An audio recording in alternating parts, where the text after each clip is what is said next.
Do you want to ensure users fill out your forms exactly the way you need? We've got great news for you.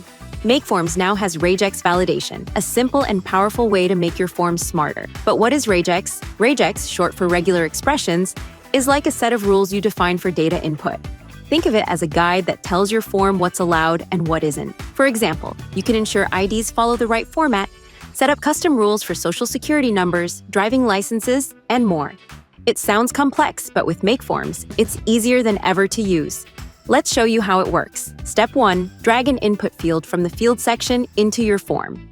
Step 2, click the RX option to add your custom rule. For example, to validate a social security number, paste the RegEx code into the field. Step 3, add a custom error message, so users know what went wrong when validation fails. Finally, publish your form.